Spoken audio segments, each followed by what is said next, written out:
నమస్తే. కిరణ్ టీవీ భక్తి ప్రేక్షకులకి స్వాగతం. ప్రస్తుతం మనతో పాటు ఉన్నారు ప్రముఖ ఆధ్యాత్మికవేత్త, జ్యోతిష్య వాస్తు పండితులు, లలిత అమ్మవారి ఉపాసకులు నానాజీ పట్నాయక్ గారు. నమస్కారం గురుగారు. శ్రీమాత్రే నమః. గురుగారు, మీరు గతంలో వచ్చేసి థర్డ్ వరల్డ్ వార్ రాబోతుంది అని కూడా తెలియజేశారు. ప్రస్తుతం చూస్తే కనుక ఈ యుద్ధం అనేది తీవ్ర స్థాయిలోనే అవుతుంది గురుగారు. సో అసలు ఈ యుద్ధం ఎటువైపు మల్లుతుందంటారు? మన భారతదేశానికి ఏమన్నా ప్రభావం ఉందా ఈ యుద్ధం వల్ల? ఒకసారి తెలియజేస్తారు. తప్పకుండా అండి. దీనికి శాస్త్రంలో కొన్ని కాంబినేషన్స్ చెప్పారు. ఇది ఎట్లా అంటే దేశకాల పరిస్థితుల్ని మనం చూసేటప్పుడు రాశి చక్రము, కూర్మ చక్రము, సర్వతోబాధ చక్రం అని ఇంకోటి ఉంటుంది. ఈ మూడింటిని పరిశీలన చేయాలి. మనకి ఇప్పుడు ప్రస్తుతం ఉండేటువంటి గ్రహస్థితుల్లో మీనరాశిలో శని కుజుడు ఉన్నారండి. ఇది మీన రాశి. ఓకే, శని కుజుడు. ఇక్కడ కుంభంలో రాహు ఉన్నాడు, ఇక్కడ కేతువు సింహంలో, అదేవిధంగా ఇక్కడ గురువు యొక్క స్థితి ఉంది. ఇలా ఎప్పుడైనా సరే ఇలా కాంబినేషన్ కలిసినప్పుడు ఆ సంవత్సరం కనుక 3 సార్లు పంచగ్రహ కూటమి రావడము, 3 రాసుల్లో గురువు మారడం. ఎందుకంటే మనకి పోయిన సంవత్సరం కూడా మనకి వృషభం, మిథునం, కర్కాటకంలో మారారు. ఈసారి మారి మళ్ళీ కర్కాటకం నుంచి మిథునంలోకి వెళ్ళిపోయాడు గురువు. ఈసారి మరలా మనకి మిథునము, కర్కాటకము, సింహంలోకి వెళ్తున్నాడు. కాబట్టి ఇది ఏం చెప్పబోతుంది అంటే, ఇది యుద్ధ తీవ్రతను పెంచడం ఒక ఎత్తు అయితే, ఈ యుద్ధంలో మన పొరుగు దేశమైనటువంటి పాకిస్తాన్తో ఇండియాకి యుద్ధం రాబోతుంది. గుర్తుపెట్టుకోండి, ఇది ఖచ్చితంగా ఇంకా అందులో సందేహం లేదు. ఎందుకంటే ఎలా చెప్తారు అంటే, మనకి ఈ కూర్మయంత్రం ఉంది కదా, ఈ కూర్మయంత్రాన్ని 12 భాగాలు చేస్తే మనకి నక్షత్రాలు ఉంటాయి కదా. ఈ నక్షత్రాల్లో మనకి శతభిషము, పూర్వభద్ర, ఉత్తరాభద్ర, రేవతి, అశ్విని, భరణి, కృతిక, ఈ నక్షత్రాల మీద ఉండే రాసులకి ప్రభావం ఎక్కువగా ఉంటుంది. సో ఈ నక్షత్రాలకి ఏ దేశాల సంబంధం ఉంది అనేటువంటి క్యాలిక్యులేషన్ చేస్తే కనుక, ఇందులో పర్టికులర్గా మనం లాస్ట్ టైం చెప్పుకున్నాం, ఇజ్రాయెల్ దేశానికి కాకులవి ఇదవ్వడం వల్ల అని కూడా ఒక సంకేతం కూడా చూసుకున్నాం.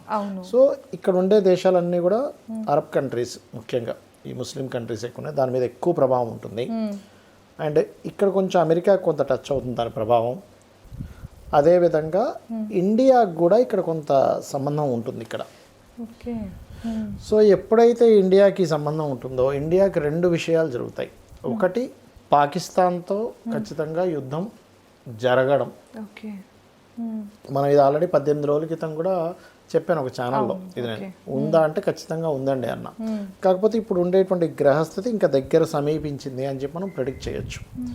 అయితే దీనివల్ల ఒక మంచి కూడా ఉందండి. ఏమిటది అంటే, శుక్రుడు వృషభంలోకి వెళ్తున్నాడు. నెక్స్ట్ మనం ఇండియాని వృషభ రాశితో పోలుస్తాం ఇండియాని, అంటే కూర్మచక్రం పరంగా కూడా. సో ఇండియాకి ఎప్పుడైతే శుక్రుడు వచ్చాడో, యుద్ధాలు జరిగినప్పుడు సర్వసాధారణంగా ఏం జరుగుతాయంటే, ఈ కంపెనీస్ అన్నీ కూడా అంటే సేఫెస్ట్ ప్లేస్ ఏదని ఎత్తుకోవడం స్టార్ట్ చేస్తూ ఉంటుంది.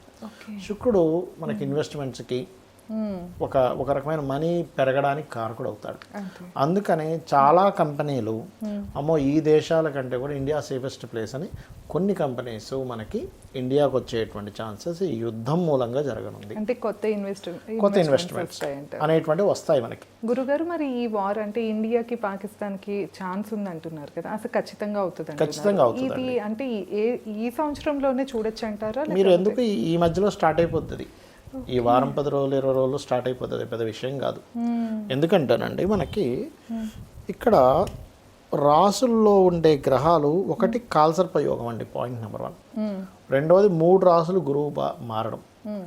వ్యధ అనేటువంటిది ఉంటుంది. అంటే ఏంటి, సర్వతోభాద్ర చక్రం అని ఉంటుంది శాస్త్రంలో. మనకి ముండే మైథుని జ్యోతిష్యంలో చెప్పారు, మనకి పరాశర మహర్షులు వారు సంహితాస్లో చెప్పారు. సంహితాస్లో ప్రతి దానికి కొన్ని సంకేతాలు కానివ్వండి, కొన్ని గ్రహాల కలయిక వల్ల, కొన్ని గ్రహాల మార్పుల వల్ల ఎటువంటివి జరుగుతాయని చాలా స్పష్టంగా చెప్పడం జరిగింది పరాశర మహర్షుల వారు. ఆ రకంగా ఈ కూర్మచక్రాన్ని, ఈ సంకేతాలని తీసుకుంటే మనకి చూడండి, కుజుడు ఎప్పుడైతే మనకి మకరం నుంచి ప్రారంభమయ్యాడు, అక్కడి నుంచి యుద్ధాలు ప్రారంభమయ్యాయి. ఓ 2 నెలల నుంచి మీరు చూస్తూ ఉన్నారు కదా. ఫస్ట్ రాహుతో కనెక్ట్ అయ్యాడు, దాని తర్వాత శనితో కనెక్ట్ అయ్యాడు. ఇప్పుడు ఏప్రిల్ మాసంలో శనితో కనెక్ట్ అయ్యాడు. ఇప్పుడు ఈ ప్రయాణం ఎటువైపు తీసుకెళ్తుంది అంటే, తన అగ్నితత్వ రాసుల్లోకి తీసుకెళ్తున్నందుకు యుద్ధం ఇండియా మన పాకిస్తాన్తో నావీ పరంగానే చేస్తుంది, వాయు సంబంధంగానే చేస్తుంది, భూ సంబంధంగానే చేస్తుంది. అంటే జల సంబంధంగా కొన్ని యుద్ధాలు జరుగుతాయి. అవును. 3 రాసులు మారుతున్నాడుగా గురువు. అవును గురువు. అంటే ఏంటి, జల సంబంధంగా కొంత నష్టాలు జరగాలి అవతల దేశానికి కానీ మనకు కానీ ఎంతో కొంత. ఇప్పుడు ఒక యుద్ధం అన్నాక అవతల వాళ్ళు మన మీద ప్రయోగిస్తారు, మనము ప్రయోగిస్తాం.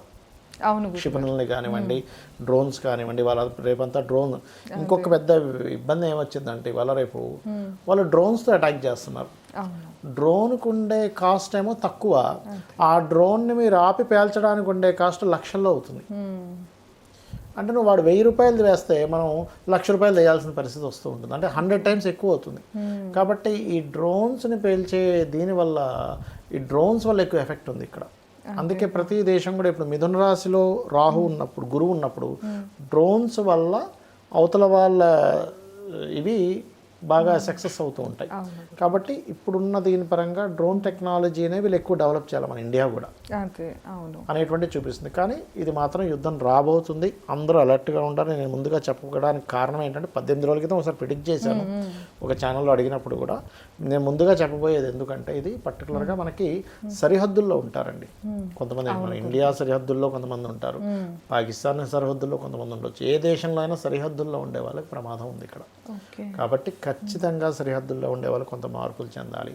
వేరే వేరే దేశాల్లో ఎక్కడో ఇండియన్స్ ఉంటే కూడా వాళ్ళు వీలైతే కనుక కొంత మారడం మంచిది. మార్పులు చెందేటువంటి సమయం ఇదంతా కూడా.